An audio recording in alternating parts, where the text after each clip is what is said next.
Assalamualaikum warahmatullahi wabarakatuh. Perkenalkan, nama saya Siti Saria dari kelas MN23N. Kemudian ada teman-teman saya, Anis Yuni, Andini, Awalul Azka, Natalia Roisman, dan Tasya akan menjelaskan hasil analisis laporan keuangan kami pada PT Mayora Indah Tbk. Yang pertama yaitu ada profil perusahaan. PT Mayora Indah Tbk adalah salah satu produsen makanan dan minuman terbesar di Indonesia. Berikut adalah produk-produk yang sudah diproduksi oleh PT Mayora. Dari jenis biskuit, ada merek Roma dan Sari Gandum. Kemudian dari jenis permen, ada merek Kopiko. Dari jenis wafer dan coklat, ada merek Beng Beng dan Astor. Kemudian dari sereal, ada merek Energen. Dari kopi dan minuman, ada Torabika, Kopiko, dan masih banyak lagi produk-produk yang sudah dihasilkan oleh PT Mayora. Berikut adalah laporan keuangan neraca pada PT Mayora dari tahun 2019 sampai tahun 2023. Laporan neraca ini yaitu salah satu laporan yang memberikan gambaran tentang posisi keuangan pada periode tertentu.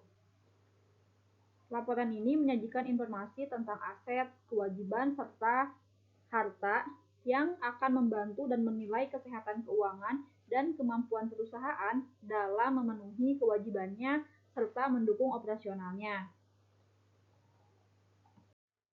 Berikut adalah grafik laporan neraca pada PT Mayora dari tahun 2019 sampai tahun 2023. Untuk jumlah aset terlihat di sini tahun 2019, 2020, dan 2021 hampir stabil.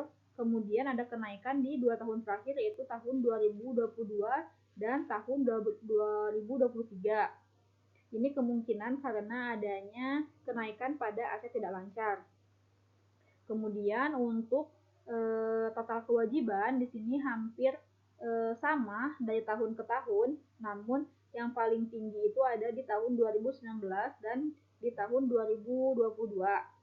Kemudian untuk jumlah harta di sini ada kenaikan yang cukup signifikan pada tahun 2023. Ini berarti bahwa perusahaan mampu menaikkan asetnya.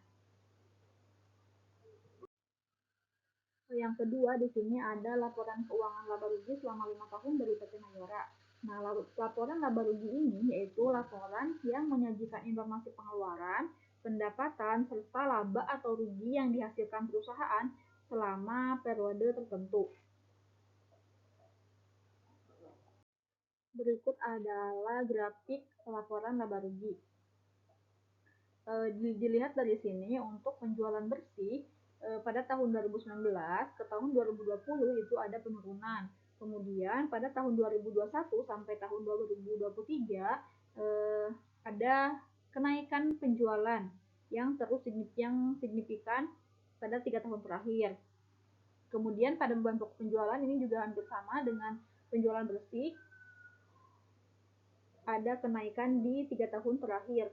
Kemudian untuk laba kotor di tahun 2019 ke tahun 2020 ada penurunan, kemudian stabil di 2001 sampai 2022, kemudian ada kenaikan lagi pada tahun 2023. Untuk beban usaha di sini hampir fluktuasi pada tahun ke tahunnya, tidak ada kenaikan yang signifikan. Kemudian untuk laba usaha di sini paling tinggi labanya pada tahun 2023.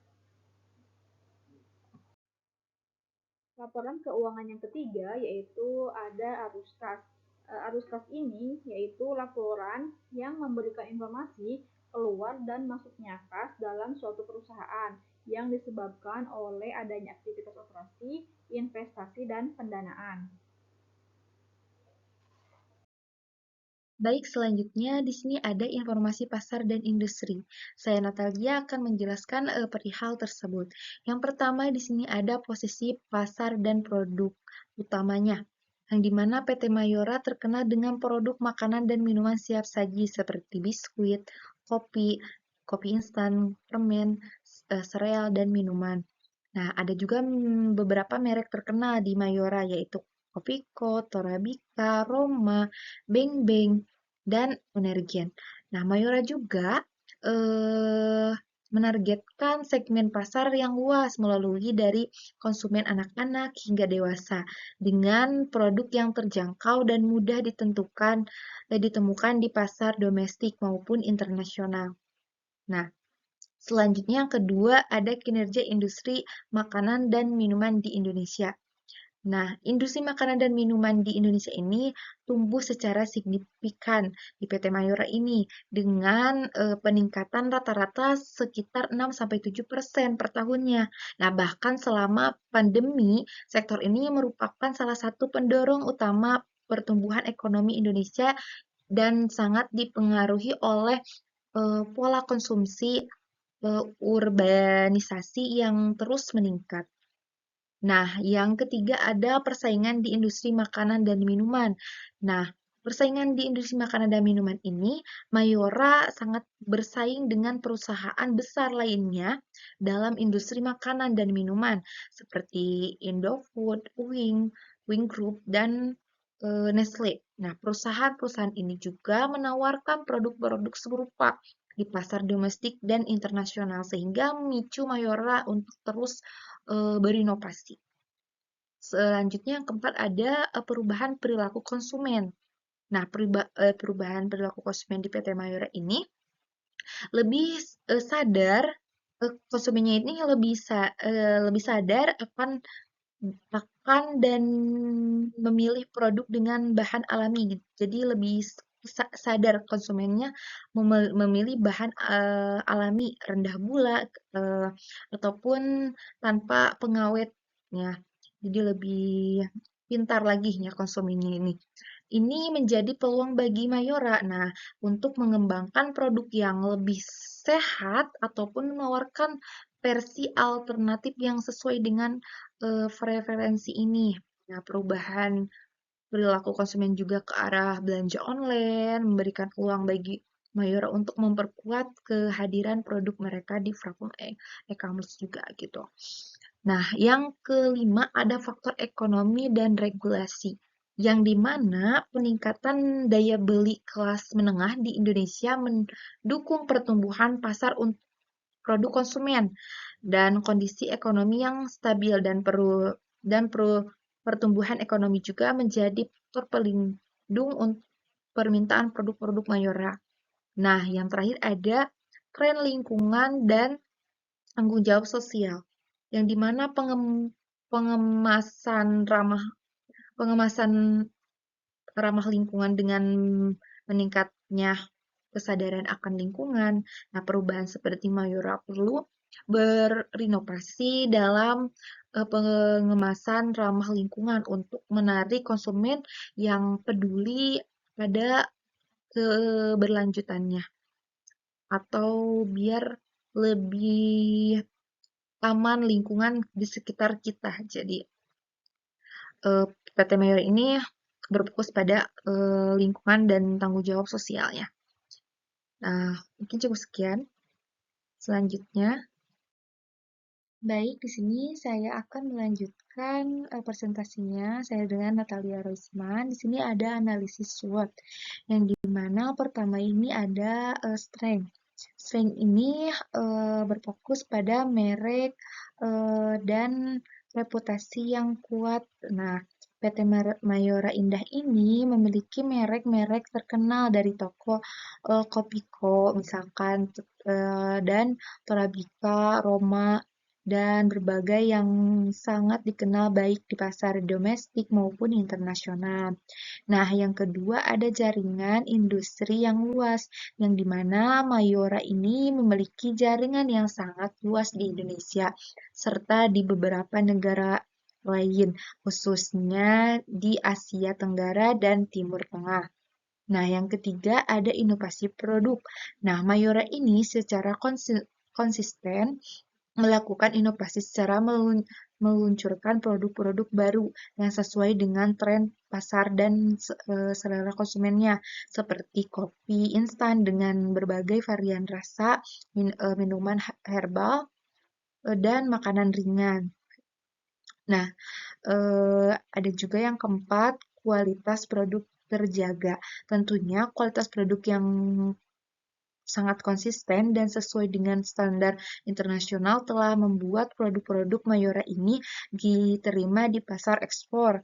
Nah, produk yang terjamin kualitasnya juga mendukung reputasi perusahaan dan persaingan global. Nah, yang kelima ada stabilitas keuangan. Tentunya dengan pengalaman lebih dari 40 tahun, PT Mayora ini di bidang industri makanan dan minuman, Mayora memiliki kemampuan untuk menghadapi dinamika pasar. Selain itu, stabilitas keuangan yang kuat memungkinkan perusahaan ini sangat melakukan perusahaan ini untuk melakukan ekspansi atau diverifikasi produknya itu sangat dibutuhkan. Nah, yang berikutnya di sini ada weakness, yang dimana ada 4 poin, yaitu yang pertama ketergantungan pada bahan baku tertentu. Nah, PT Mare ini produksinya sangat bergantung pada bahan baku utama seperti gula, kopi, coklat, dan gandum. Nah, fluktuasi harga bahan baku ini sangat mempengaruhi portabilitas karena sulitnya menyesuaikan harga jual dengan cepat saat biaya produksi naik. Nah, yang keduanya di sini ada portofolio baik produk yang terbatas pada segmen tertentu. Nah, meskipun Mayora memiliki banyak merek terkenal, portabilitasnya masih berfokus pada makanan ringan dan minumannya. Nah, keterbatasan diverifikasi produk ini membuatnya rentan terhadap perubahan tren di industri makanan dan minuman. Nah, yang ketiganya ada biaya operasional tinggi yang tentunya berdasarkan laporan keuangan yang telah teman saya eh, paparkan, beban operasional Moira cukup tinggi, ini termasuk biaya distribusi iklan serta promosi untuk mempertahankan pangsa pasarnya. Nah, kenaikan beban operasional dapat menekankan margin keuntungan perusahaan. Nah, tentunya yang keempat, ada keterbatasan penetrasi di pasar non-tradisional. Nah, Mayora ini belum memiliki penetrasi yang kuat bagi pasar non-tradisional ataupun pasar premium. Padahal pemerintah atau permintaan untuk produk-produk kesehatan dan premium semakin meningkat yang menjadi peluang bagi perusahaan. Nah, selanjutnya di sini ada opportunities yang dimana di sini juga terdapat 4 poin. Nah, yang pertama itu ekspansi ke pasar internasional. Nah, tentunya PT Mayora ini dengan jaringan distribusi yang kuat, Mayora dapat meningkatkan penjualan di pasar internasional seperti Asia Timur, Timur Tengah, dan Afrika. Nah, potensi ini bisa menjadi sumber pendapatan bagi perusahaan jika berhasil memperluas jangkauan produksi di luar negeri. Nah, yang keduanya ada tren makanan sehat. Nah, tentunya saat ini konsumen semakin sadar akan kesehatan dan memiliki produk dengan kandungan rendah gula, rendah lemak, dan bahan alami. Mayora juga bisa memanfaatkan peluang ini dengan membangunkan produk yang lebih sehat ataupun ramah lingkungan. Nah, yang ketiga ada perubahan e-commerce-nya, yang dimana perubahan platform e-commerce di Indonesia ini dan beberapa negara lainnya membuka peluang besar bagi Mayora untuk menjual langsung ke konsumen. Nah, dengan strategi pemasaran digital yang tepat, Mayora dapat memperluas jaringan dan meningkatkan penjualannya. Nah, yang keempat, ada inovasi teknologi dan produksinya, yang dimana kemampuan teknologi memungkinkan Mayora untuk meningkatkan efisiensi produksi dan mengurangi biaya internasionalnya. Mohon maaf, mengurangi biaya internasionalnya. Nah, selain itu, inovasi dalam kemasan dan pengembangan produksi juga dapat meningkatkan daya tarik produk di mata konsumennya. Nah, selanjutnya di sini ada strength atau street ya, mohon maaf street, yang dimana ini memiliki 5 poin, yaitu persaingan yang ketat. Nah, pasar makanan dan minuman dari PT Mayora ini adalah industri yang sangat kompetitif dengan permainan besar baik di dalam negeri maupun di luar negeri. Nah, persaingan ini mempengaruhi pangsa pasar dan harga jual yang berdampak langsung pada portabilitasnya. Nah, yang kedua ada fluktuasi harga bahan baku, yang dimana harga bahan baku utama seperti gula, coklat, dan kopi sangat fluktuatif karena dipengaruhi oleh kondisi global seperti perubahan iklim, kebijakan perdagangan internasional, serta faktor politik. Kenaikan harga baku ini bisa meningkatkan biaya produksi dalam menekan margin keuntungan. Nah, yang ketiga ada perubahan regulasi pemerintah. Nah, regulasi pemerintah ini terkait keamanan pangan atau tarif serta import hingga pajak dapat mempengaruhi biaya dan proses produksi Mayora ini. Selain itu juga aturan terkait kandungan gula atau lemak dan produk juga bisa menjadi tantangan bagi perusahaan tersebut. Nah, yang keempat ada perubahan preferensi konsumen, yang dimana tren konsumen yang semakin berpindah ke produk yang lebih sehat dan ramah lingkungan bisa menjadi ancaman bagi Mayora juga jika perusahaan tidak dapat beradaptasi dengan cepat terhadap permintaan ini atau permintaan konsumennya. Nah, yang kelima ada ketidakpastian global. Nah, tentunya fluktuasi ekonomi global seperti inflasi, perubahan nilai mata uang, dan resensi di beberapa negara dapat berdampak negatif pada daya beli konsumen serta keuntungan dari pasar ekspornya. Nah, ini bisa mempengaruhi pendapatan dan rencana ekspansi perubahan di luar negerinya gitu, teman-teman. Perkenalkan, saya M. Awalul Azka. Di sini saya berkesempatan untuk menjelaskan perhitungan atau analisis dari rasio pada keuangan PT Mayora pada tahun 2019 sampai 2023 dengan laporan keuangan yang telah dipaparkan sebelumnya oleh rekan saya. Baik, sebelum kita menganalisa rasio keuangan, apa sih yang disebut dengan rasio? Rasio itu merupakan rumus membandingkan satu akun dengan akun lainnya untuk mendapatkan sebuah nilai, di mana nilai tersebut dapat menggambarkan suatu hal. Berikutnya, yang pertama ada rasio likuiditas. Apa sih likuiditas? Jadi, rasio likuiditas adalah rasio yang mengukur kemampuan dari sisi kelikuitannya atau sisi kecairannya, seberapa liquid perusahaan ini.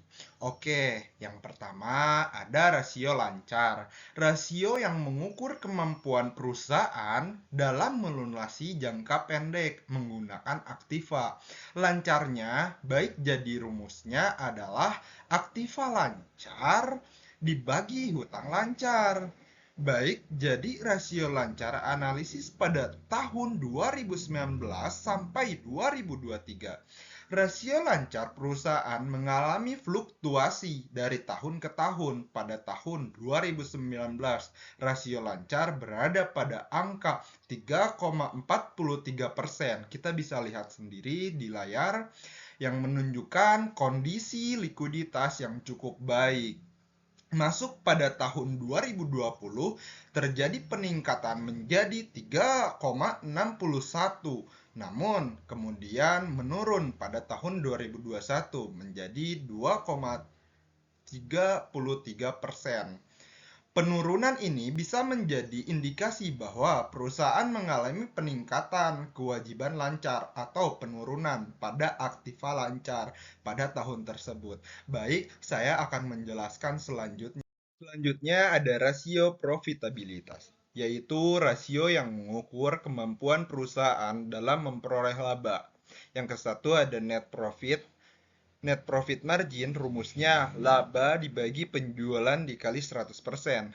Net profit margin analisis 2019 sampai 2023 dari tahun 2021 hingga 2023 terdapat penurunan yang signifikan pada net profit margin. Pada tahun 2021, rasio ini mencapai 23,4%. Kemudian turun menjadi 15,57% pada tahun 2022 dan kembali turun menjadi 9,70%. Pada tahun 2023, tren penurunan ini bisa menjadi indikasi adanya tantangan dalam menjaga profitabilitas perusahaan yang mungkin disebabkan oleh peningkatan biaya operasional atau adanya penurunan pendapatan. Untuk meningkatkan profitabilitas perusahaan, perlu mengevaluasi kembali strategi pengelolaan biaya dan mencari cara untuk meningkatkan efisiensi operasional. Upaya untuk menambah pendapatan seperti diversifikasi produk atau memperluas pasar juga dapat dipertimbangkan untuk meningkatkan profit margin di masa mendatang. Di sini ada return on equity, yaitu pengembalian terhadap modal. Rumusnya laba dibagi modal dikali 100%. Return on equity, REO, analisis tahun 2019 sampai 2023, return on equity yaitu REO menunjukkan fluktuasi dari tahun ke tahun. Pada tahun 2019 dan 2023, REO berada pada angka 0,21% atau 21%, menunjukkan tingkat pengembalian yang sama tinggi dalam 2 tahun tersebut.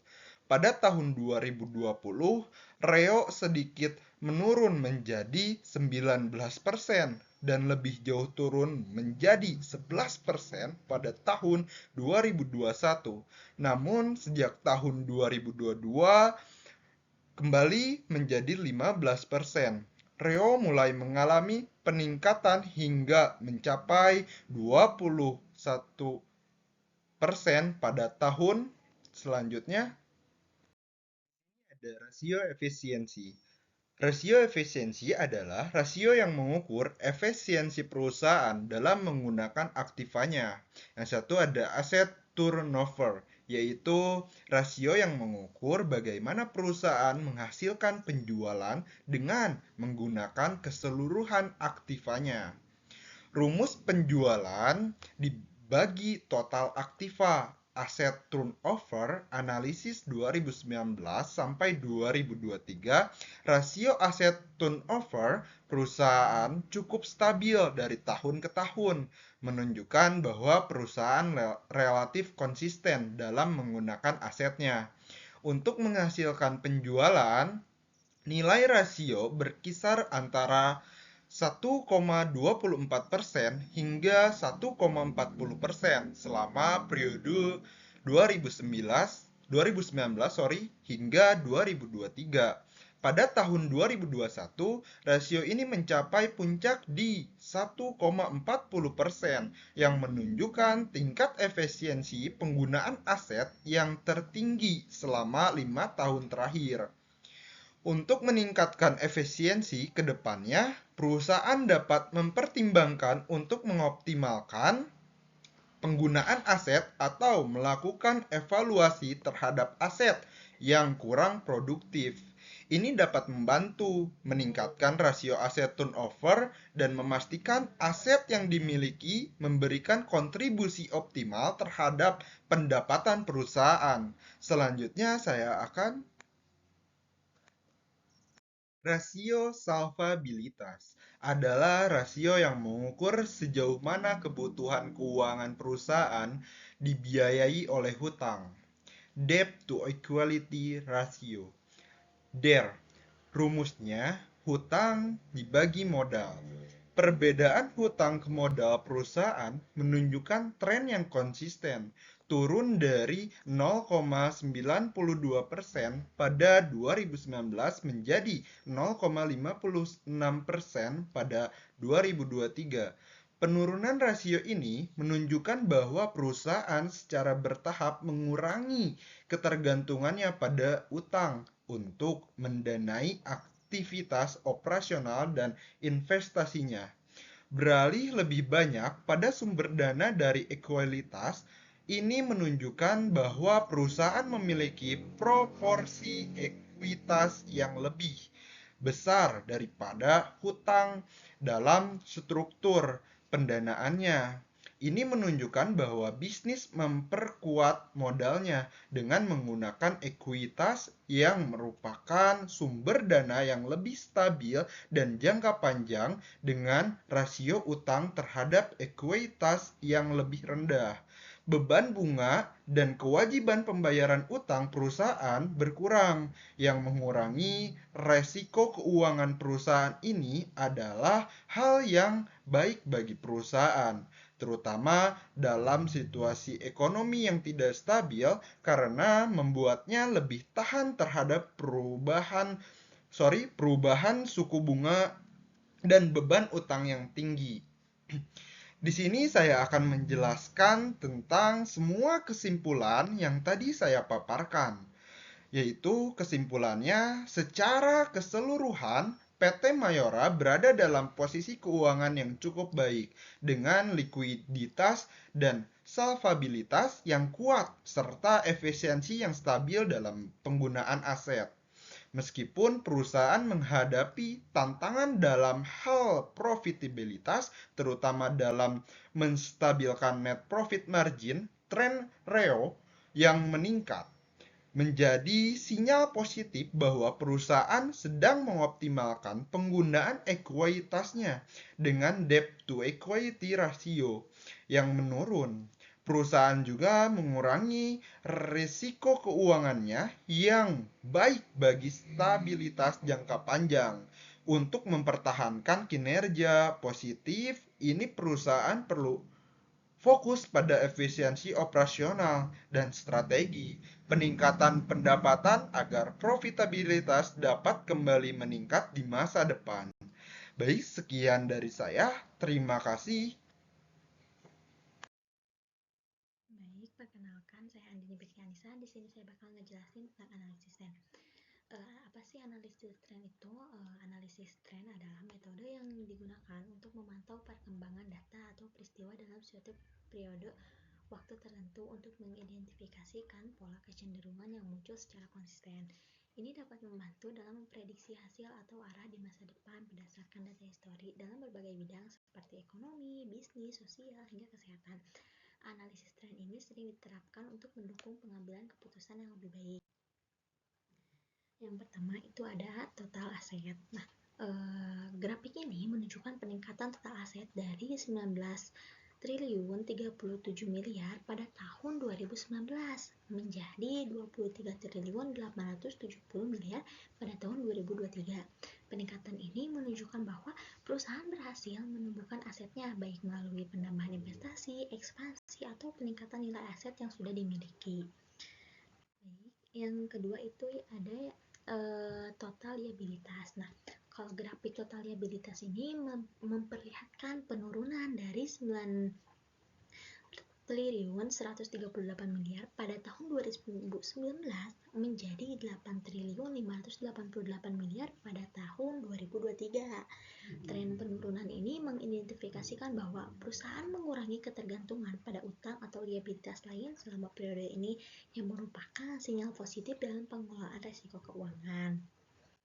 Terus ada juga yaitu ekuitas. Nah, grafik ekuitas ini memperlihatkan peningkatan dari 9 triliun 889 miliar pada tahun 2019 menjadi 15.282 miliar pada tahun 2023. Ini menunjukkan bahwa nilai yang dimiliki oleh pemegang saham terus bertambah, mengidentifikasikan bahwa perusahaan mampu meningkatkan portabilitas dalam mengakumulasi laba yang dapat berkontribusi pada ekuitas. Terima kasih. Saya Anisri.